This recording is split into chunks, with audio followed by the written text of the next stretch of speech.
Hello नमस्कार दोस्तों। इस वीडियो में हम एक नए चैप्टर को सीखने का प्रयास करेंगे।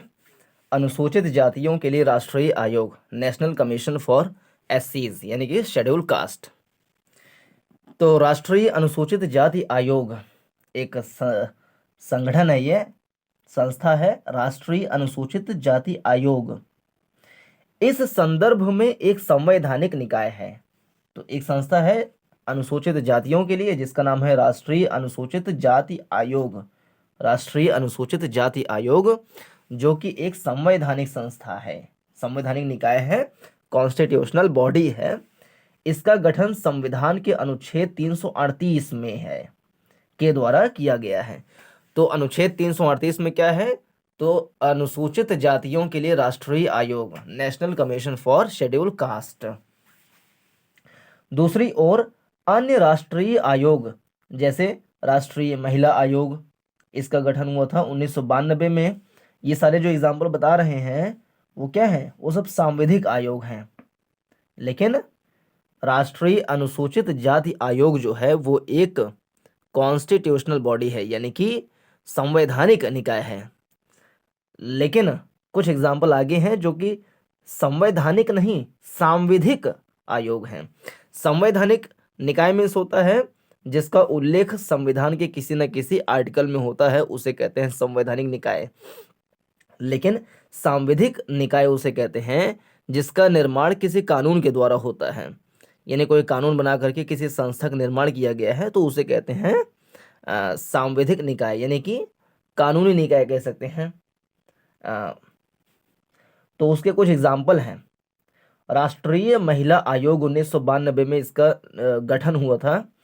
फिर राष्ट्रीय अल्पसंख्यक आयोग 1993, राष्ट्रीय पिछड़ा वर्ग आयोग 1993, राष्ट्रीय मानवाधिकार आयोग 1993, राष्ट्रीय बाल अधिकार संरक्षण आयोग 2007 आदि संवैधानिक आयोग न होकर सांविधिक आयोग हैं, क्योंकि इसकी स्थापना संसद के अधिनियम के द्वारा की गई है। तो फिर से याद कर लें, राष्ट्रीय महिला आयोग 1992, राष्ट्रीय अल्पसंख्यक आयोग 1993, राष्ट्रीय पिछड़ा वर्ग आयोग 1993, राष्ट्रीय मानवाधिकार आयोग 1993, राष्ट्रीय बाल अधिकार संरक्षण आयोग 2007, ये हैं।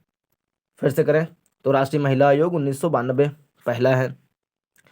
फिर राष्ट्रीय अल्पसंख्यक आयोग 1993, राष्ट्रीय पिछड़ा वर्ग आयोग 1993, राष्ट्रीय बाल अधिकार संरक्षण आयोग 2007, राष्ट्रीय मानवाधिकार आयोग 1993, ये है। तो महिला वाला है राष्ट्रीय महिला आयोग 1992, राष्ट्रीय अल्पसंख्यक आयोग 1993, राष्ट्रीय बाल अधिकार संरक्षण आयोग 1993, नहीं 2007, और राष्ट्रीय मानवाधिकार आयोग है 1993। तो ये एक महिला वाला है, अल्पसंख्यक के लिए है, पिछड़ा वर्ग आयोग है, राष्ट्रीय मानवाधिकार आयोग है। तो ये सारे हैं 1993 में। महिला वाला है 1992 में। तो महिला वाला 1992, अल्पसंख्यक, पिछड़ा वर्ग, मानवाधिकार 1993 और राष्ट्रीय बाल अधिकार संरक्षण आयोग 2007, ये सारे के सारे हैं संवैधानिक मतलब सांविधिक आयोग हैं। आयोग का उदय कैसे हुआ? कौन से? नेशनल कमीशन फॉर एससीज, इसको एनसीएससी कह सकते हैं, NCSC, national commission for schedule caste.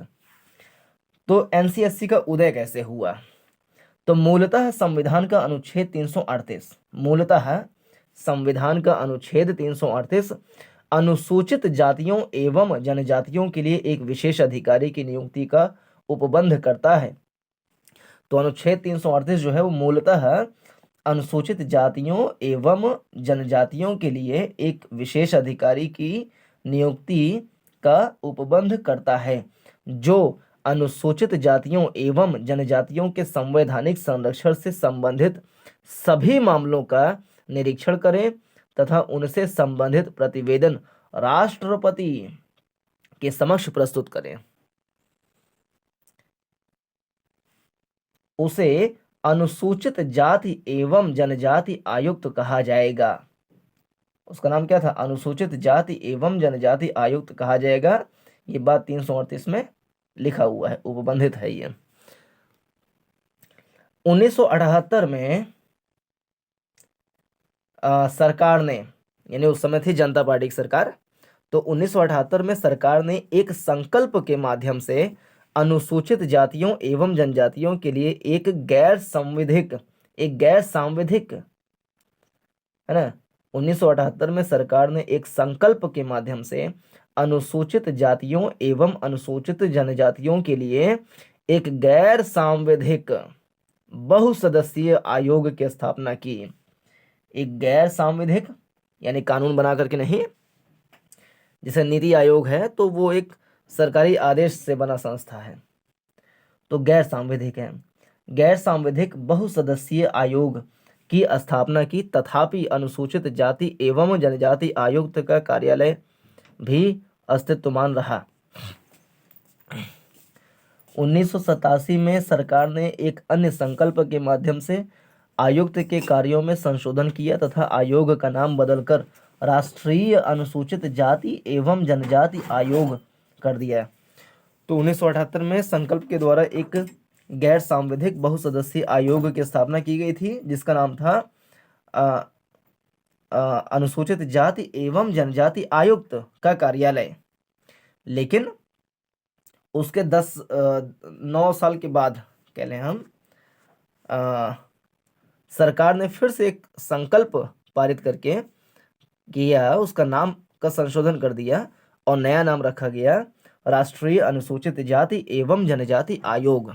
यानी कुल मिलाकर के 78 में पहली बार दोनों मिलाकर के एक संगठन बनाया गया था, 87 में उसका नया नाम रख दिया गया था राष्ट्रीय अनुसूचित जाति एवं जनजाति आयोग। बाद में 1990 के 65वें संविधान संशोधन अधिनियम 1990 के द्वारा अनुसूचित जातियों एवं जनजातियों के लिए एक विशेष अधिकारी के स्थान पर एक उच्च स्तरीय बहुसदस्यीय राष्ट्रीय अनुसूचित जाति एवं जनजाति आयोग की स्थापना की गई। इस संवैधानिक आयोग ने अनुसूचित जाति एवं जनजाति आयुक्त के साथ ही 1987 में सरकार द्वारा स्थापित आयोग का स्थान लिया। पुनः 2003 के 89वें संविधान संशोधन अधिनियम के द्वारा इस राष्ट्रीय आयोग का 2 भागों में विभाजन कर दिया गया तथा राष्ट्रीय अनुसूचित जाति आयोग, तो इसे अनुच्छेद 338 में रखा गया, एवं राष्ट्रीय अनुसूचित जनजाति आयोग इसको रखा गया 338 क में।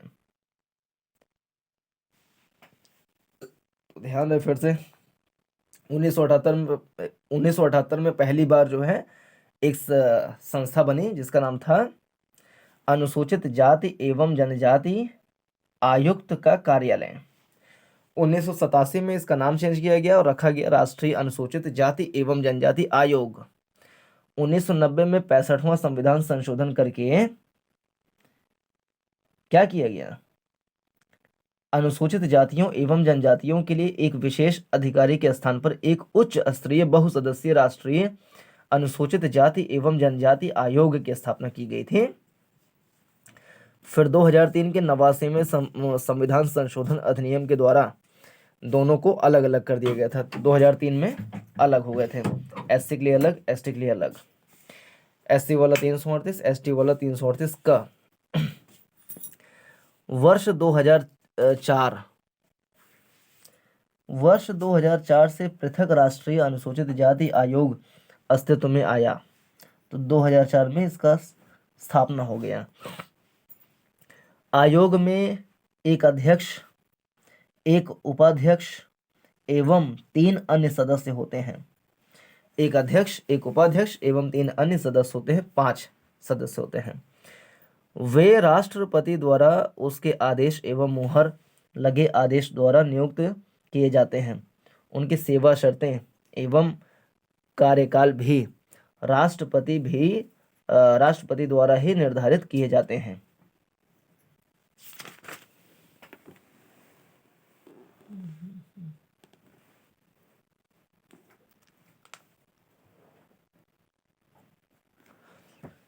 आयोग के कार्य।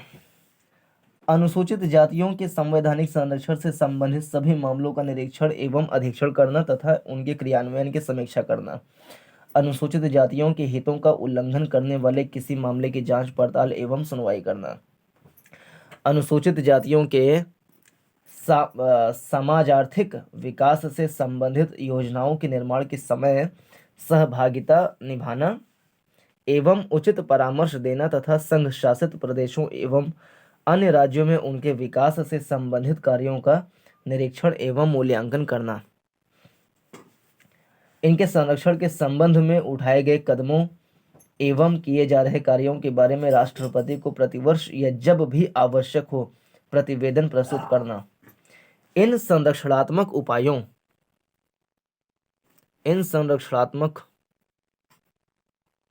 उपायों के संदर्भ में केंद्र एवं राज्य सरकारों द्वारा उठाए गए कदमों की समीक्षा करना एवं इस संबंध में आवश्यक सिफारिशों तथा अनुसूचित जातियों के समाज आर्थिक विकास एवं लाभ के लिए प्रयास करना। यदि राष्ट्रपति आदेश दे तो अनुसूचित जातियों के समाज आर्थिक विकास हितों के संरक्षण एवं संवैधानिक संरक्षण से संबंधित सौंपे गए किसी अन्य कार्य को संपन्न करना।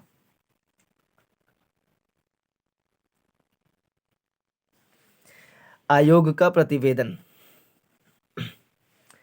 आयोग अपनी वार्षिक रिपोर्ट राष्ट्रपति को प्रस्तुत करता है। वह जब भी उचित समझे अपनी रिपोर्ट दे सकता है। राष्ट्रपति इस रिपोर्ट को संबंधित राज्यों के राज्यपालों को भी भेजता है, जो उसे राज्य के विधानमंडल के समक्ष रखवाएगा और उसके साथ राज्य से संबंधित सिफारिशों पर की गई या किए जाने के लिए प्रस्थापित कार्यवाही तथा यदि कोई ऐसी सिफारिश अस्वीकृत की गई है तो अस्वीकृत के कारणों को स्पष्ट करने वाला ज्ञापन भी होगा।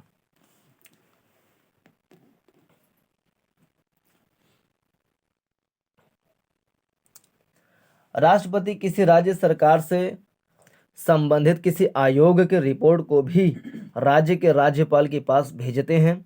राज्यपाल इसे आयोग की सिफारिशों पर की गई कार्यवाही का उल्लेख करते हुए ज्ञापन के साथ राज्य विधानमंडल के समक्ष रखते हैं। इस ज्ञापन में ऐसी किन्हीं सिफारिशों को स्वीकार नहीं किए जाने के कारण भी होने चाहिए। आयोग की शक्तियां। आयोग को अपने कार्यों को संपन्न करने के लिए शक्तियां प्रदान की गई हैं।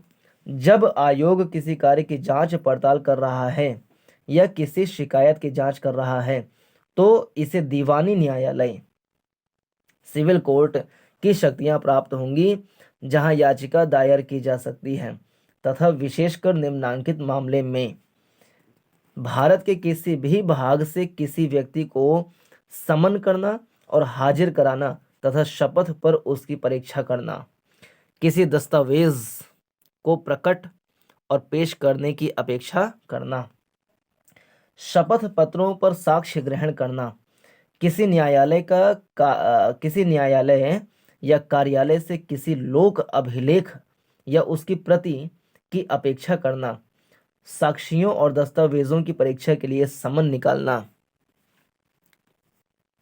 यह कोई अन्य विषय जो राष्ट्रपति नियम द्वारा अवधारित करे। संघ और प्रत्येक राज्य सरकार अनुसूचित जातियों को प्रभावित करने वाले सभी महत्वपूर्ण नीतिगत विषयों पर आयोग से परामर्श करेगी। यह आयोग पिछड़े वर्गों एवं आंग्ल भारतीय समुदाय के संबंध में भी उसी प्रकार कार्य करेगा जिस प्रकार वह अनुसूचित जातियों के लिए करता है। दूसरे शब्दों में, आयोग पिछड़े वर्गों एवं आंग्ल भारतीय समुदाय के संवैधानिक संरक्षण एवं अन्य विधिक संरक्षणों के संबंध में भी जांच करेगा और इनके संबंध में राष्ट्रपति को रिपोर्ट प्रस्तुत करेगा।